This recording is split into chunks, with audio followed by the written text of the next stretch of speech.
The year was 2087. Earth, once a vibrant blue jewel floating in the endless blackness of space, had become a shadow of its former self.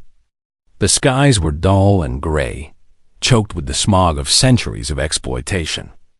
Oceans, once teeming with life, were now barren wastelands, their waters tainted by toxic runoff. Forests that had once stretched for miles were reduced to charred stumps, reminders of fires set long ago by those who cared little for what came after them. Humanity's home world had been stripped bare, its resources sucked dry by an empire that saw Earth as nothing more than a stepping stone. Above the planet, a fleet of warships loomed ominously in orbit. These ships belonged to the hegemony, an interstellar empire that ruled over hundreds of worlds with an iron fist.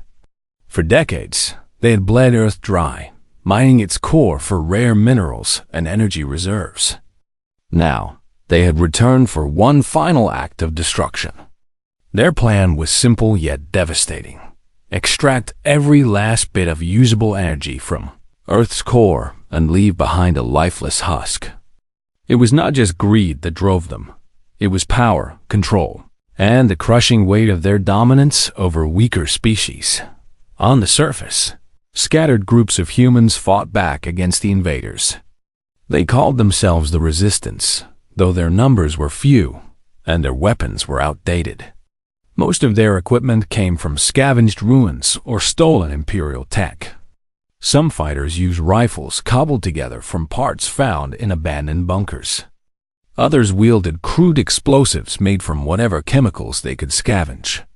Despite their best efforts, they were no match for the hegemony's advanced technology. Yet, they refused to give up. Every loss fueled their resolve. Every victory, no matter how small, gave them hope. Among these rebels was Captain Ilara Voss, once a decorated officer in Earth's military. She had seen her world fall piece by piece under the hegemony's assault. She remembered the day the Empire's ships first appeared in the sky, a sight both awe-inspiring and terrifying. At first, humanity had hoped for diplomacy, for trade, for mutual prosperity. But those hopes were shattered when the hegemony revealed their true intentions. Cities burned, governments crumbled, and billions perished in the chaos that followed. Ilara lost everything: her family, her friends, her sense of purpose. All she had left was her anger and her determination to fight back. Ilara led a small cell of rebels operating out of the ruins of old Chicago.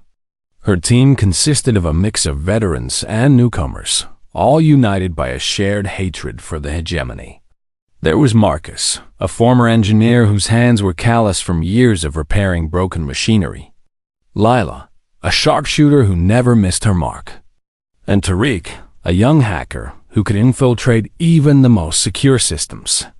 Together, they carried out hit-and-run attacks on Imperial supply lines, sabotaged mining operations, and gathered intelligence on enemy movements. But despite their successes, they knew they were fighting a losing battle. The hegemony's forces were too vast. Their technology too advanced. One evening, as the sun dipped below the horizon, casting long shadows across the desolate cityscape, Ilara received word of something unusual. A scout team exploring an underground facility buried beneath Antarctica had stumbled upon something strange. It wasn't just another cache of old weapons or supplies. It was something far older, far stranger. Rumors whispered of ancient machinery, inscribed with symbols no one recognized. Could it be alien? Or perhaps a relic from humanity's forgotten past? Intrigued, Ilara decided to investigate. Gathering her team, she boarded a battered transport ship and set course for Antarctica. The journey took days, during which the group barely spoke. Each member was lost in their own thoughts, wondering what awaited them at their destination. When they finally arrived, they descended into the icy depths, navigating through tunnels carved into the frozen earth. The air grew colder with each step, and the walls seemed to hum faintly, as if alive with some latent energy. At last, they reached the chamber where the artifact lay. It was enormous, easily the size of a small building, and shaped like a jagged spire. Its surface shimmered with an otherworldly light, pulsing softly as though breathing.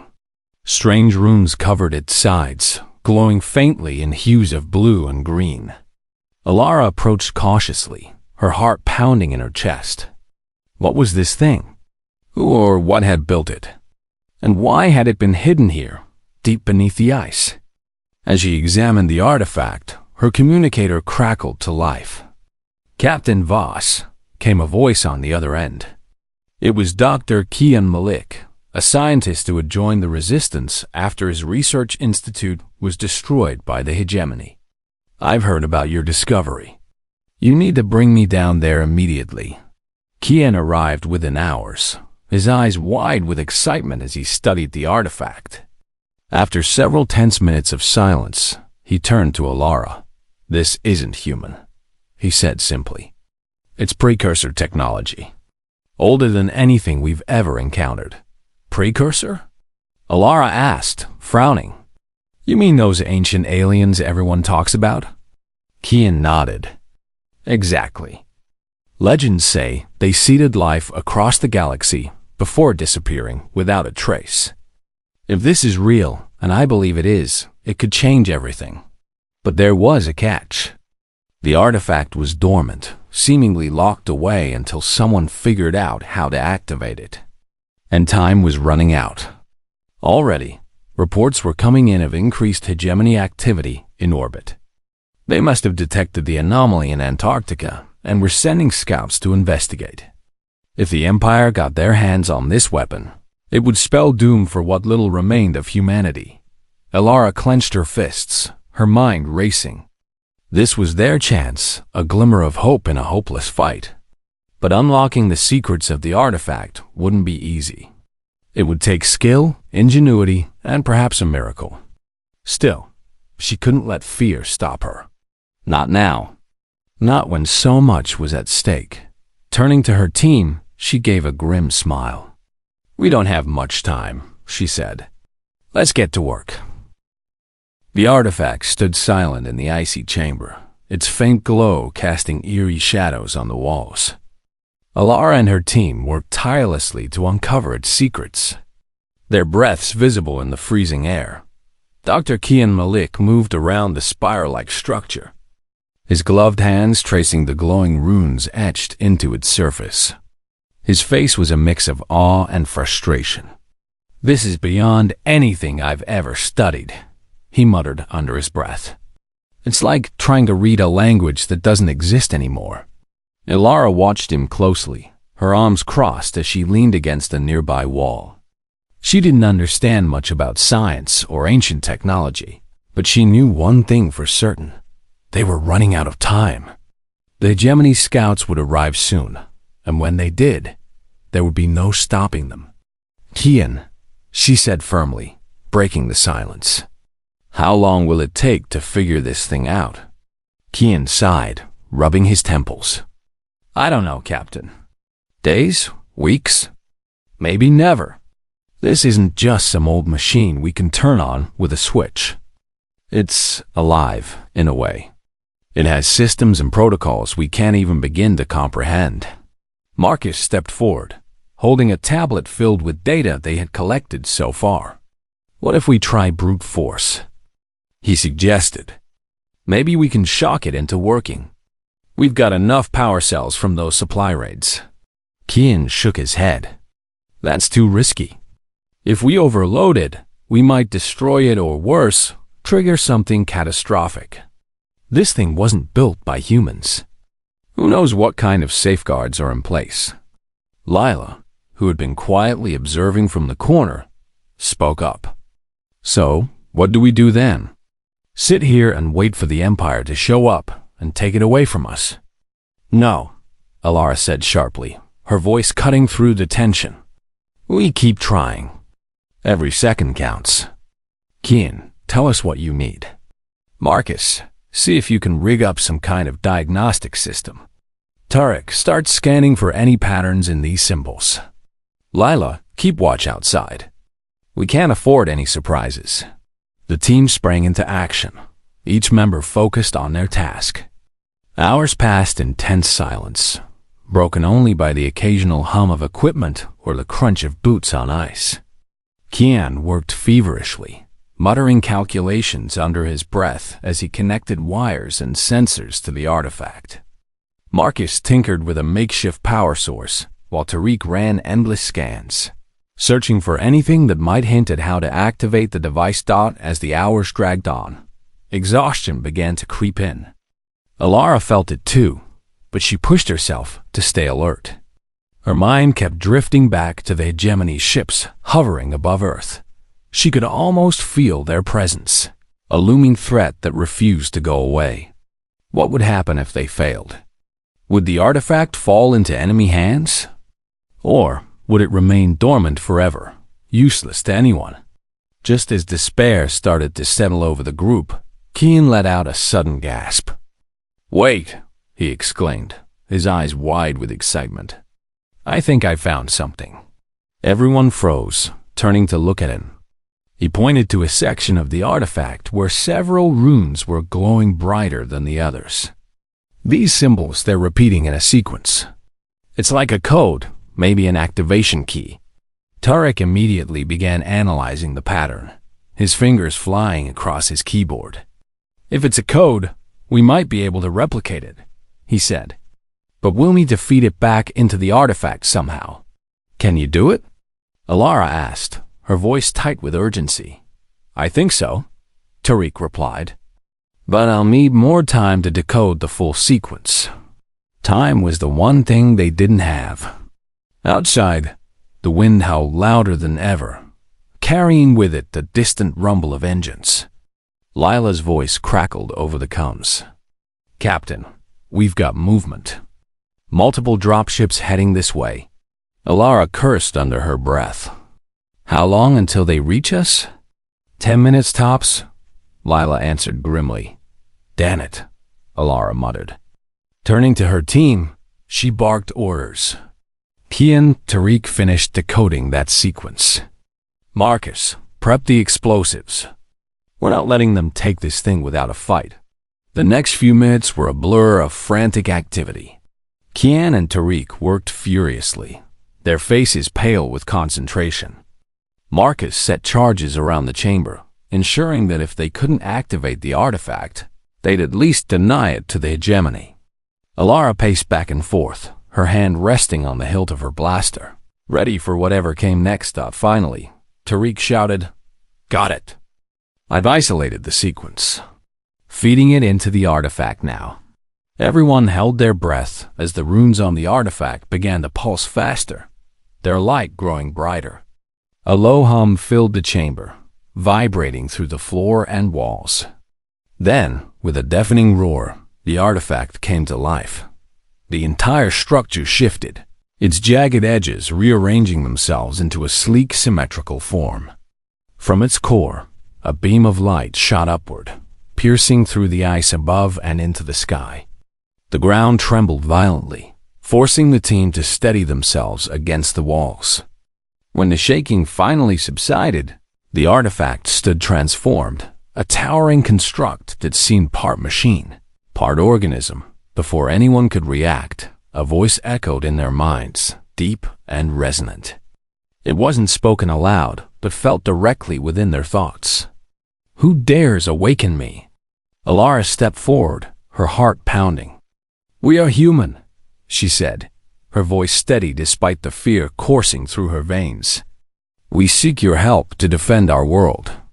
There was a pause, as if the entity was considering her words.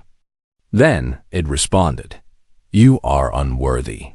Your kind has brought ruin upon itself." Kian stepped beside Alara, his voice urgent. "Please, you must listen.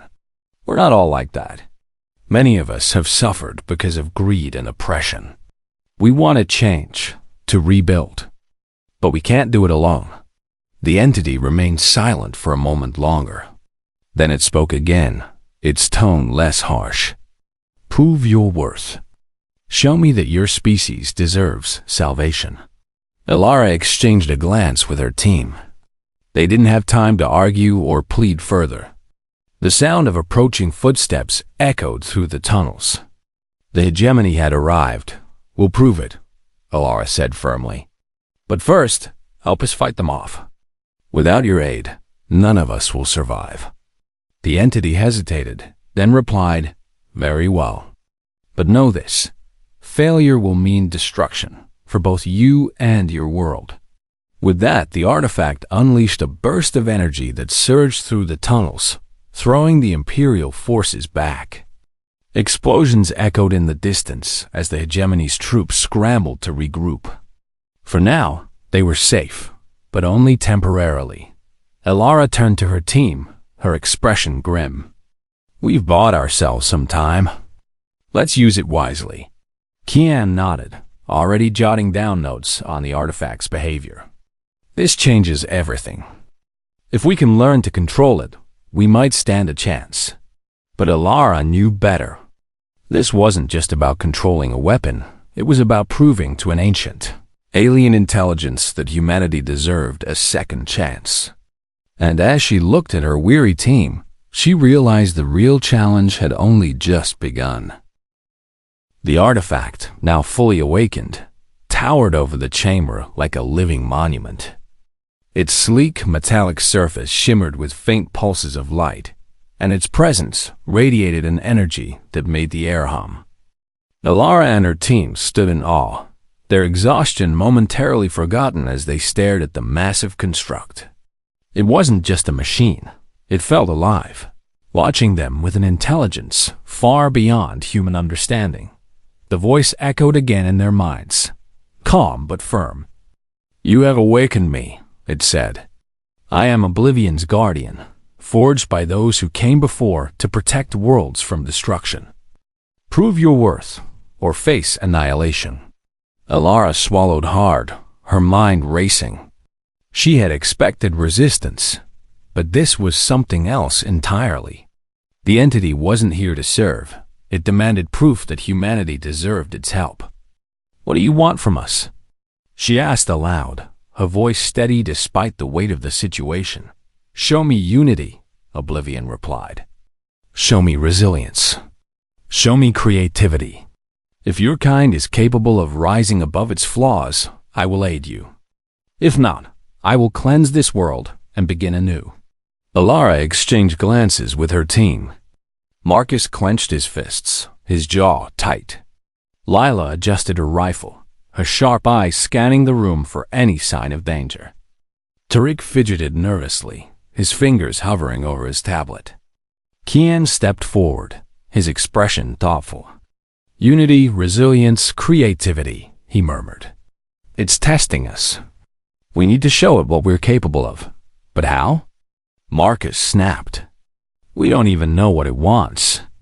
We'll figure it out, Alara said firmly, cutting him off. Her tone left no room for argument. Kian, you stay here and keep studying the artifact. Try to learn as much as you can about it. The rest of us will head back to the surface and start rallying the resistance. If Oblivion wants unity, then we'll give it unity. The team nodded, each member steeling themselves for the task ahead. Outside, the wind howled fiercely, carrying with it the distant sounds of Imperial forces regrouping. Time was slipping away, and they all knew it. Back on the surface, Alara wasted no time. She contacted every resistance cell she could reach, spreading the word about the artifact and what it demanded. At first, many were skeptical. Some dismissed her claims as madness, while others outright refused to cooperate. After years of fighting separately, distrust ran deep among the scattered factions. But Alara didn't give up. She traveled across the ruins of Earth, meeting with leaders of different groups and pleading her case in Old Chicago. She convinced a group of scavengers to share their resources. In the flooded remains of New York, she rallied survivors who had been hiding for years. In the deserts of Africa, she united tribes who had long since abandoned hope. Each encounter was a battle in itself. Some required persuasion, others threats, and a few even outright force. But slowly, painfully, the resistance began to come together. Meanwhile, Kian worked tirelessly in the icy chamber, studying Oblivion's guardian. He discovered that the artifact responded to certain frequencies and patterns, almost as if it were learning from its surroundings. Using Tariq's scans, he began feeding data into the construct, hoping to establish some form of communication. "It's like teaching a child," he explained to Alara during one of her brief visits. "Except this child has the power to destroy planets." Alara nodded grimly. "Then let's hope it's a fast learner." As days passed, the resistance grew stronger. Supplies flowed in from unexpected places, weapons were shared, and strategies were coordinated. For the first time in decades, humanity began to feel like a single entity rather than a fractured mess. Even so, tensions remained high. Not everyone trusted one another, and old grudges threatened to tear the fragile alliance apart. One evening, as Alara reviewed plans with a group of rebel leaders, an argument erupted between two factions over resource allocation. Voices rose, tempers flared, and fists nearly flew. Alara stepped between them, her voice cutting through the chaos. "Enough!" she shouted. "This isn't about who gets what. This is about survival. If we don't stand together, none of us will make it. Is that what you want? To die knowing you spent your last moments bickering instead of fighting?" Her words struck a nerve. The arguing stopped, and the leaders reluctantly agreed to compromise. It was a small victory, but it mattered. Every step toward unity brought them closer to proving their worth to Oblivion above Earth. The hegemony's fleet prepared for its final assault. Scouts reported strange activity near Antarctica, including unusual energy readings and increased resistance movements. Admiral Valen, commander of the Armada, frowned as he studied the reports. "Something is happening down there," he muttered to his second-in-command. "Find out what it is and put an end to it." Dozens of dropships descended toward the icy continent, their engines roaring as they approached the artifact's location. Imperial troops deployed in waves, armed with advanced weaponry and armored exosuits. Their orders were clear: secure the anomaly and eliminate any opposition. When the attack came, Alara and her team were ready. The resistance fighters launched a coordinated ambush, using guerrilla tactics to harass the invaders. Explosions rocked the landscape as mines detonated beneath Imperial vehicles, sending plumes of snow and fire into the air. Snipers picked off soldiers from hidden positions, while engineers sabotaged equipment wherever possible. But the Empire's forces were relentless. Outnumbered and outgunned, the rebels began to falter. Just as it seemed they would be overwhelmed, Oblivion's guardian intervened. From deep within the ice, the artifact unleashed a burst of gravitational energy that sent shockwaves rippling across the battlefield. Imperial dropships were torn apart mid-air, their wreckage crashing to the ground in fiery heaps. Soldiers stumbled as the very earth beneath them shifted, pulling them into cracks that opened suddenly in the ice. The sight was both terrifying and awe-inspiring. Alara watched from a distance, her heart pounding. For all its power, Oblivion's intervention came at a cost. The artifact's movements created instability in the surrounding area, causing avalanches and tremors that threatened to bury everything, including the resistance. "We can't hold them off forever," Lila shouted, firing her rifle at approaching troops. "They'll regroup and hit us harder next time." Alara gritted her teeth. "Then we'll have to finish this now. Kian, how are things looking with Oblivion?" Kian's voice crackled over the comms. "I've established a partial link. It's responding to our efforts, but it needs more power. Without it, we won't be able to sustain its attacks." Marcus cursed under his breath. "More power? Where are we supposed to get that?" Alara's mind raced. Then it hit her. "Earth's core," she said suddenly. "The same energy reserves the hegemony wants to extract, they're still intact. If we channel that power into Oblivion, It might be enough to tip the scales. Kian hesitated. That's risky. Draining the core could destabilize the planet further. We might survive the Empire only to die from earthquakes and volcanic eruptions. It's a risk we'll have to take, Alara said firmly. If we don't stop the hegemony now, there won't be anything left to save anyway. Without waiting for agreement, she issued orders. Teams were dispatched to key locations around the globe, where reactors still operated despite years of neglect. They worked quickly, rerouting energy grids and disabling safety protocols. It was dangerous work, and several teams paid with their lives, but the effort paid off. Slowly, the stolen energy began flowing toward Antarctica, feeding into Oblivion's guardian dot as the artifact absorbed the influx of power. Its glow intensified, and its movements became more fluid. It rose higher into the sky, its form shifting and expanding until it resembled a colossal being of light and metal. The ground quaked violently beneath it, and the air crackled with electricity. When it finally unleashed its full might, the effect was catastrophic. Gravity wells formed around the hegemony ships, crushing them like tin cans. Entire squadrons were pulled into the void, their screams silenced by the vacuum of space.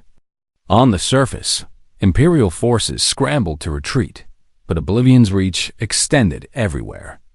Soldiers were lifted off their feet and hurled into the horizon, while tanks and vehicles were crushed under invisible forces. The resistance cheered, their voices echoing across the battlefield. Alara allowed herself a brief moment of relief, but only a moment. She knew the fight wasn't over yet. As powerful as Oblivion was, it couldn't maintain this level of output indefinitely. And even if they succeeded, the cost to Earth would be immense. Still, for the first time in years, hope flickered in her chest. Humanity had proven its resilience, its creativity, and its ability to unite. Whether it was enough to satisfy Oblivion remained to be seen, but for now, they had fought back against the Empire and lived to tell the tale. The battle raged on, and the air crackled with energy. Oblivion's guardian loomed above the battlefield, its massive form glowing brighter with every passing second. The artifact had transformed into a weapon of unimaginable power, its gravitational forces tearing apart the hegemony's fleet piece by piece. Ships that once ruled the skies were now nothing more than burning debris, falling like fiery rain onto Earth's scarred surface. Yet, despite the chaos, the Resistance fighters knew this victory was fragile. Oblivion's guardian couldn't sustain its attacks forever. Alara stood at the edge of the icy battlefield, her eyes fixed on the towering construct. Her heart pounded in her chest as she watched it unleash wave after wave of destruction. The ground beneath her feet trembled with each movement of the artifact, and the air grew heavy with static electricity. She could feel the strain in the atmosphere, the sheer force of Oblivion's power pushing against the limits of what Earth could endure. It was awe-inspiring and terrifying. "Captain!" Lila shouted, running up to her. "We've got incoming. More dropships are heading our way." Alara cursed under her breath. "How many?" "Too many," Lila replied grimly. "They're bringing everything they've got." Alara clenched her fists, her mind racing. The hegemony wasn't giving up. Even with their fleet decimated, they were throwing everything they had left at the Resistance. If Oblivion faltered now, even for a moment, the Empire would crush them. "We need to hold them off," Alara said firmly. "By Oblivion, more time." "Kian, how's the power flow holding up?" Kian's voice crackled over the comms. "It's stable for now, but we're pushing the reactors to their limit. If we keep this up much longer, the core will destabilize. Earth won't survive another quake like the last one." Alara closed her eyes for a brief moment, steeling herself. "Then we'll have to make sure this is the last push. Marcus, Tariq, get everyone ready. We're gonna hit them hard." Marcus nodded, his face grim. "Understood." Let's give them hell. The Resistance fighters prepared for one final stand. They gathered what weapons and explosives they had left, fortifying their positions around the artifact. The plan was simple. Hold the line long enough for Oblivion to finish the job. It was a desperate gamble, but it was all they had dot as the Imperial forces descended. The Resistance launched a fierce counterattack. Explosions lit up the horizon as mines detonated beneath enemy vehicles, sending plumes of snow and fire into the air. Snipers picked off soldiers from hidden positions, while engineers sabotaged equipment wherever possible. Every rebel fought with everything they had, knowing that failure meant the end of humanity. But the Hegemony's troops were relentless. Wave after wave of armored soldiers advanced, their weapons firing non-stop. The Resistance began to falter, their numbers dwindling with each passing minute. Alara moved among her fighters, shouting encouragement and directing their efforts. She fired her blaster with precision, taking down enemies with every shot. Her arms ached, and her body screamed for rest, but she pushed through the pain. There was no room for weakness, not now. Fall back. She shouted as Imperial forces broke through one of their defensive lines. Regroup at the artifact. The rebels retreated, forming a tight circle around Oblivion's guardian. The artifact pulsed with energy, its light growing brighter as it absorbed the stolen power from Earth's core. It unleashed another burst of gravitational force, creating a massive gravity well that pulled entire squadrons of Imperial ships into oblivion. The sky burned with streaks of fire as the wreckage plummeted to the ground. But the cost was immense. The ground shook violently, and cracks began to form in the ice. Avalanches roared in the distance, burying everything in their path. Alara stumbled as the tremors intensified, catching herself just before she fell. She looked up at Oblivion, her expression torn between awe and fear. The artifact was winning the battle, but at what cost? "We can't keep this up," Marcus shouted, his voice barely audible over the chaos. "The planet's breaking apart." Alara knew he was right. Earth was reaching its breaking point. The stolen energy reserves were being drained faster than anyone had anticipated, and the planet's crust was beginning to destabilize. Volcanoes erupted in the distance, spewing ash and molten rock into the sky. Cities crumbled as fault lines split open, swallowing buildings whole. "We don't have a choice," Alara shouted back. "If we stop now, the hegemony wins." Kian's voice came over the coms again, frantic. "Alara, the reactors are overheating. If we don't shut them down soon, there's going to be a catastrophic meltdown." Alara hesitated, her mind racing. Shutting down the reactors would save Earth, but it would also leave Oblivion without the power it needed to finish the fight. Without hesitation, she made her decision. "Keep them running," she ordered. "We'll deal with the fallout later. Right now, we need Oblivion to finish this." Kian didn't argue. He trusted Alara's judgment, even if it meant risking everything. "Understood," he said quietly. "But you better hope this works." Above them, the hegemony's remaining fleet regrouped for one final assault. Admiral Valen, watching from the safety of his flagship, growled in frustration. "That thing is destroying us," he muttered to his second-in-command. "We need to neutralize it now." "Yes, sir," the officer replied. "Our orbital cannons are locked on target. With your permission, we'll fire everything we've got." Valen nodded. "Do it. Destroy that abomination or die trying." From orbit, the hegemony unleashed a barrage of energy beams, targeting Oblivion's guardian. The beams struck the artifact with devastating force, causing its light to flicker for the first time. The ground shook violently as the impact reverberated through the area, throwing both rebels and Imperial forces off their feet. Alara scrambled to her feet, her heart sinking as she saw the damage. Oblivion was weakening. If the hegemony kept this up, the artifact would collapse, and with it, their last chance at survival. "No!" she shouted, her voice filled with desperation. "We can't let them win." Lila fired her rifle at the advancing Imperial troops, her movements frantic. "What do we do, Captain? We're out of options." Alara's mind raced.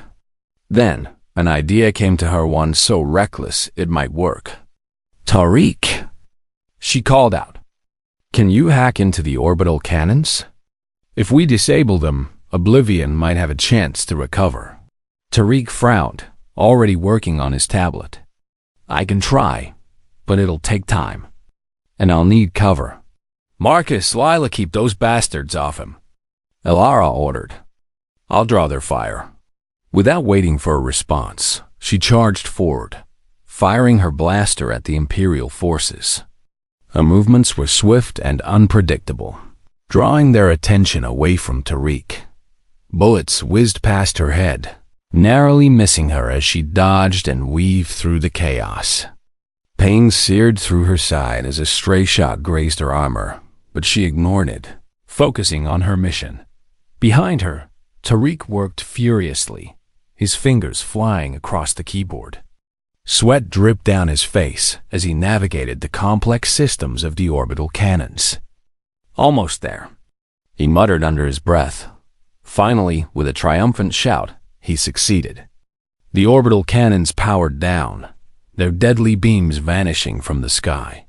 Oblivion's Guardian stabilized, its light returning to full intensity. The artifact unleashed another burst of gravitational energy, tearing apart the remaining Imperial ships. Admiral Valen's flagship was caught in the gravity well, its hull buckling under the immense pressure. With a deafening roar, the ship exploded, sending shockwaves rippling through space. The battlefield fell silent as the surviving Imperial forces retreated, their morale shattered. The Hegemony's Armada had been defeated, but the cost was staggering. The ground continued to shake, and the sky was dark with smoke and ash. Earth was on the brink of collapse. Alara collapsed to her knees, exhaustion overwhelming her. Around her, the Resistance fighters cheered, their voices hoarse but filled with triumph. They had done the impossible. They had fought back against the Empire and won. But as Alara looked up at Oblivion's Guardian, her heart sank. The artifact's glow began to dim, its movements slowing. It had given everything to protect Earth, and now it was fading. "Thank you," she whispered, tears streaming down her face. "Thank you for giving us a chance." Oblivion didn't respond. Its light flickered one last time before vanishing entirely, leaving behind only silence. The silence that followed the battle was deafening. The air, once filled with explosions and shouts, was now heavy with smoke and ash. The ground beneath Alara's feet trembled faintly, a reminder of the destruction that had unfolded. Around her, the Resistance fighters stood in stunned disbelief, their weapons lowered as they took in the aftermath. The Hegemony's fleet was gone, scattered into burning debris or retreating into the void of space. Humanity had won, but at a cost so immense it felt like a hollow victory. Alara looked up at the sky. For the first time in decades, it was clear of enemy ships. No more looming dreadnoughts casting shadows over Earth. No more dropships descending to bring death and despair. But the price of freedom weighed heavily on her heart. The planet itself was falling apart. Cracks ran deep through the ice, widening with every passing second. Volcanoes erupted in the distance, spewing ash and molten rock into the atmosphere. Cities crumbled as fault lines split open, swallowing what little remained of humanity's former glory. "We did it," Lila said softly, breaking the silence. Her voice was hoarse, tinged with both relief and sorrow. "We actually did it." Alara nodded but didn't respond. She couldn't bring herself to celebrate. Not yet. Too much had been lost. Too many lives sacrificed. And Earth was dying. The stolen energy reserves that had powered Oblivion's Guardian were nearly depleted, leaving the planet's core unstable. The quakes would only grow worse, the eruptions more violent. It was only a matter of time before Earth became uninhabitable. "Kian," Ilara called out, her voice steady despite the turmoil inside her. "What's the status of the reactors?" Kian approached, his face pale and drawn. His hand shook slightly as he held up his tablet. "They're shutting down automatically. The systems can't handle any more strain without risking a total meltdown. We've bought ourselves some time, but not much. Hours, maybe days at most." Ilara clenched her jaw. "Then we use that time wisely. Rally everyone who's left. We need to start evacuating people to safer zones. If there's even a chance to save anyone, we take it." Marcus stepped forward, his expression grim. "And if there isn't, what then? Do we just sit here and wait for the end?" "No," Ilara said firmly.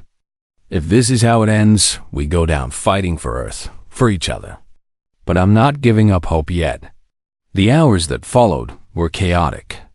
The resistance worked tirelessly, moving survivors to higher ground and securing whatever supplies they could salvage. Communication channels crackled with updates from across the globe. Some areas were already beyond saving, swallowed by earthquakes or buried under volcanic ash. Others clung to life, their inhabitants desperate for shelter and safety. Ilara coordinated efforts from a makeshift command center, her voice never wavering despite the exhaustion creeping into her bones as night fell. The team gathered around a small fire, its flickering light barely cutting through the darkness.